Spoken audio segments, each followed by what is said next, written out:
Okay, everybody, in this video, I'm going to show you how to play any jazz tune with just 4 chords. So let's jump right into it. So before I actually show you how to play these 4 chords, let's talk about what these chords are and how they're constructed. So these chords are called shell voicings. Now, shell voicings are really cool because they're a little bit different than the way that most people think of chords and the way most people explain chords. So all of these shell voicings are going to be different forms of 7th chords. So some of you might know that 7th chords actually have 4 notes in it, but weirdly enough, as we go through this lesson, you're going to see that shell voicings only have 3 notes in them. Okay, so how does this make sense? How do we have a 7th chord that only has 3 notes in it? And why would we even want to do this? So first of all, the reason we want to do this is because these chords actually they're just pretty easy to play, these shell voicings, and they're very easy to move around the guitar fretboard on top of that, which is why we can just learn these 4 chords and then we're going to be able to play any jazz tune. So how does shell voicings work? Why is there only 3 notes instead of 4 notes? Well, most 7th chords have a root, 3rd, 5th, and a 7th in them. But in shell voicings, we actually take out the 5th of the chord. So we only have a root, 3rd, and a 7th. So why would we even want to do this, or how does this work? Wouldn't it make it sound off?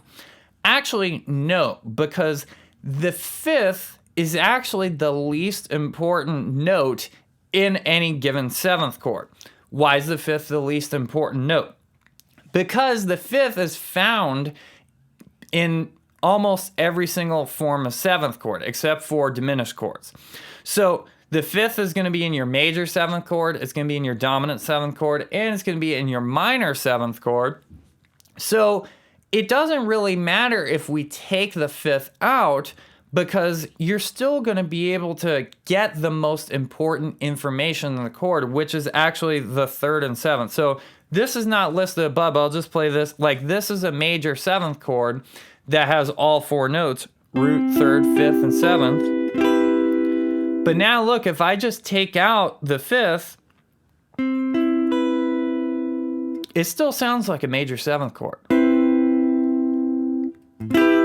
There's it with the 5th, there's it without the 5th. It really doesn't sound much different. So the 5th is not important, so we're going to take advantage of this and remove it from these chords so that our fingers have to do less work and we just have to do a little bit less thinking. All right, so let's get on with it. First, we're going to learn these shell voicings. We're going to learn 4 of them.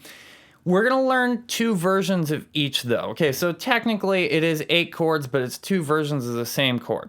So you want to know these starting with the root on the 6th string, okay? So your bass note is going to be the root. So in this case, if you look at the first example here on the screen, we have a C major 7th chord, and it's going to sound like this. Okay, so we actually have C here in the 8th fret of the 6th string. Then we have B here on the 9th fret of the 4th string. And then in 9th fret of the 3rd string, we have an E. So we have the root, 7th, and then the 3rd. Okay?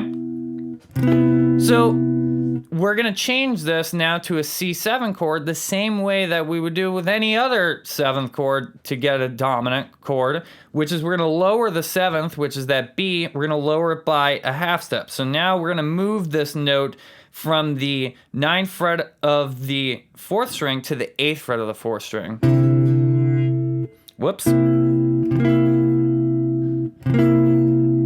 So there's your C7 chord. So here's our C major 7 chord. C dominant 7. And now if we move this note down, the one I'm playing with my pinky, a fret, now we actually have all of our notes on the same fret here in the 8th fret. So that's our minor 7th chord right there. Minor 7. And again, we know that this is a C minor 7 because this note right here on the 8th fret of the 6th string is a C. And then finally, the next one that we want to learn, this one you're not going to use a ton, but it is going to come up in a lot of songs, is a diminished 7th chord. So funny enough, This one doesn't have the fifth in it, but it has the actual double flat 7 in it.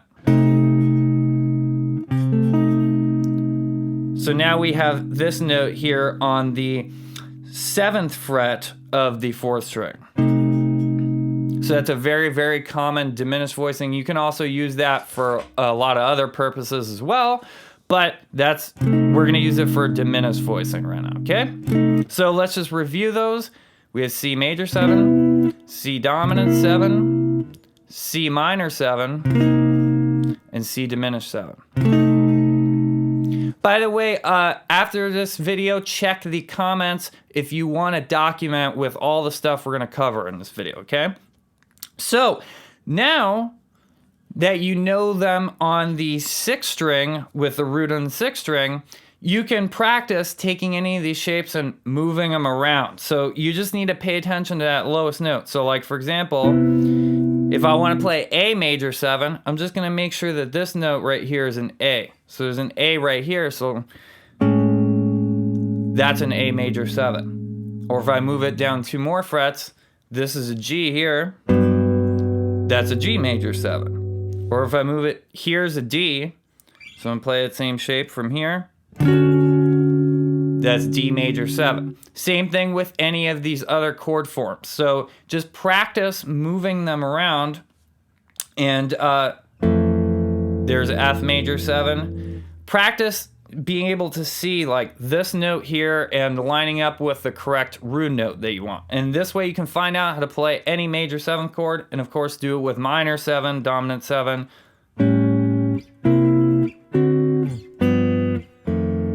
Okay, cool. So now that we've covered that, we want to learn one more version of these that's going to be very important. So that's going to be with the root on the 5th string, actually. Okay? So the 5th string is going to be here. So here's going to be our major 7 shape. This one's kind of cool. It's like a triangle. C major 7. So this is a C note right here. Of course, if you don't know the notes on the fretboard at all, you gotta learn that, okay? So I have a free PDF. If you want that, check below as well. Free PDF for learning the notes on the fretboard. So there's your major 7. Now we're gonna take this note that we're playing with our pinky on the 4th fret of the 3rd string. We're gonna move it down to the 3rd fret of the 3rd string. There's your dominant 7 shape, C dominant 7. And now I'll move down the 2nd fret of the 4th string to the 1st fret of the 4th string. I like to change the fingering up like this. So 3rd finger, 1st finger, 4th finger. There's your minor 7th shape. And then finally move this note down 1 more fret, the one we're playing with a pinky. Now we're gonna have to play with our middle finger. There's our C diminished 7 shape. Okay? So very, very easy, very quick, very easy, very painless. So here's one more time. Major 7, dominant 7, minor 7, and diminished 7. So now, of course, our root is on the 5th string, so you need to at least know the notes on the 5th string to be able to move this around. So if I move it up to here, this is an E note, so I want to play E major 7. By the way, with E major 7, if you want to, you can put this low E string. Sounds really, really cool. If I move it up 1 more fret, there's an F major 7. Or if I move it down here, here's D major 7. So be able to move these shapes around. Practice with major 7, dominant 7, minor 7, and diminished 7, moving them all around. And we're gonna actually do this a little bit right now. So let's move on to our next example. So this is going to be a very, very popular chord progression, which is called the 2-5-1-6. Okay, 2-5-1-6 you can work out in a lot of different ways, of course. And funny enough, a lot of times people change the 6th chord to a dominant chord. So if you know all the chords that are in the major scale, you'll go, hang on a second. If we skip ahead a little bit here to that last chord, why is that a dominant chord? So it's actually something called a secondary dominant. We're not going to get too far into that in this video, but that dominant chord can take us back to the 2 chords. So it's a nice like little loop. So I'll play it right here and I'll show you how to play it in a second.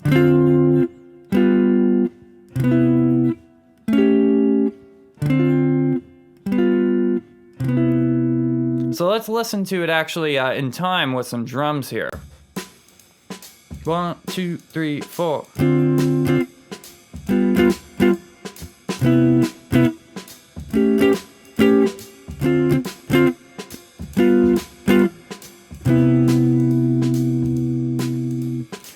So definitely play all of this stuff, of course, in time, because that's what you're gonna do when you're playing real music, right?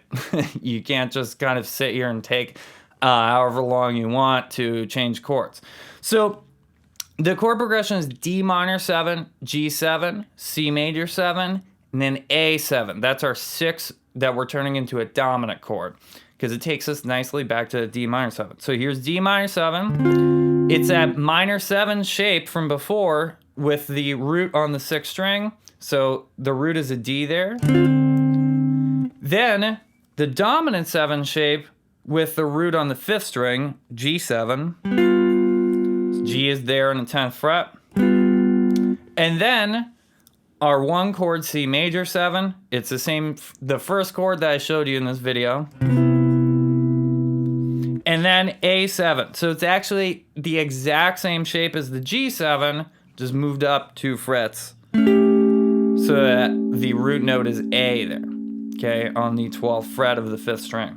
So one more time.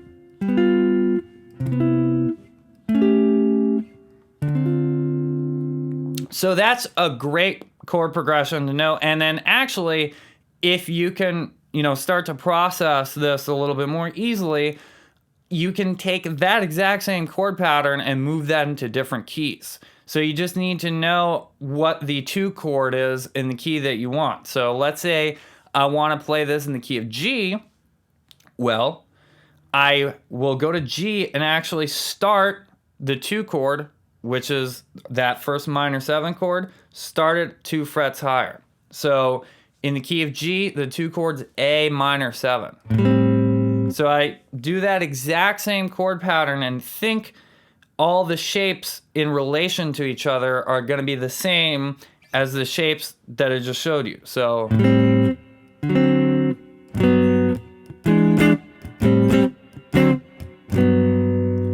that's an extremely important progression to know, because it's just going to pop up in song after song after song after song after song after song. Okay, so with that being said, let me give you one more example of that, because that is far from the only way that we can play this.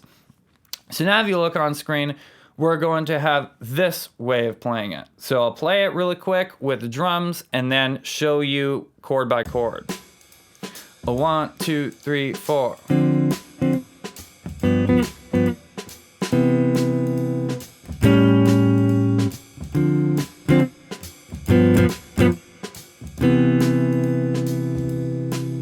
Okay, so that one I really like a lot too. So now we're basically starting with the 2 chord on the 5th string instead of the 6th string. So there's going to be lots of different versions of even the same chord progression that you can make just with these voicings by mixing up which chord you want to start on the 5th string or on the 6th string.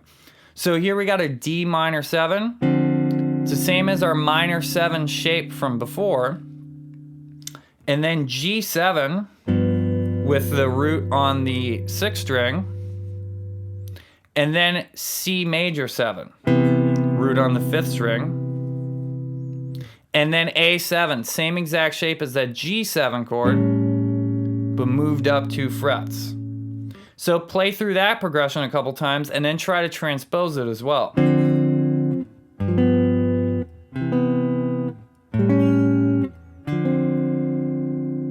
Okay, so now that we've gotten really familiar with these chords, we're going to go ahead and do one more thing before we wrap this video up, and that is we're going to play through a jazz blues progression with these chords. Okay, so let's figure out without sort of using any diagrams or anything like that. We're just going to look at the chord progression and think in terms of notes, okay? This is what you got to be able to do if you want to be able to play for real, okay? Nobody's going to come along and say, here's the tabs for that. You got to start to figure this stuff out on your own, okay? So the jazz blues progression, we're going to start with a B flat 7. So we can think, okay, I have my C7 here from the beginning of the video on the 8th fret of the 6th string with a root on the 8th fret of the 6th string. So I need a B flat 7. This is, by the way, in the key of B flat, of course, this blues. Very common key to play it in. So we're going to move it down so we have a B flat root note here on the 6th fret of the 6th string. And then whenever you see a blues, actually, if you just go to the next string over, you can find the next chord in a blues. So we now have to get to E flat 7. So we can have E flat 7 right here. On the 6th fret of the 5th string. That same dominant shape from before, the one that starts on the 6th, with a root on the 5th string. So E flat 7, now back to B flat 7. Now we have actually what we call 2-5, that's going to take us to E flat 7. So the F minor 7, there's your F there on the 8th fret of the 5th string. Then B flat 7, now to E flat 7. So we're there on bar number 5 of the progression. Now E diminished 7. There's that diminished 7 shape that I showed you before. That's why we got to know it, because it is going to come up. So there's our E diminished 7. Now back to B flat 7 again. Now G7. So we could either actually move this exact same shape down to here with the root on G here, or we could get this one over here with the root on G in the 5th string. I'm going to pick this one actually. So there's our G7. It's going to take us to C minor 7. So we got two options for C minor. We could either have the one that starts on the 6th string or in the 5th string. Let's do the one that starts on the 5th string here. And then we can go to F7 right here with the root on the 6th string or with the root on the 5th string here. Let's do the one on the 6th string for right now. And then the last 4 chords, B flat 7, G7, C minor 7, F7, they're the same chords that we just played. We're just doing them faster. So let's go through those really quickly. B flat 7, G7, C minor 7. Now I'll do this one here from the 6th string and then F7. And then you're done with the whole entire progression. So let's hear what some comping over a jazz blues in the key of B flat sounds like with just shell voicings. 1, 2, 3, 4.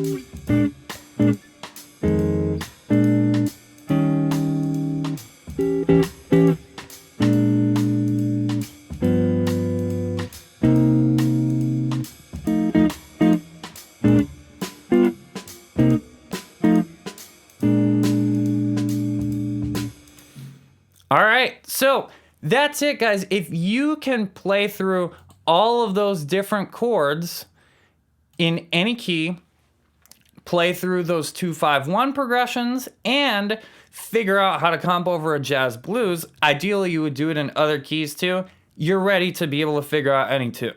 That's why the blues progression is so good, by the way, because it develops the skills that you need to be able to play over basically any other tune. So I hope that you enjoyed that lesson, and until next time, listen, learn, and jam.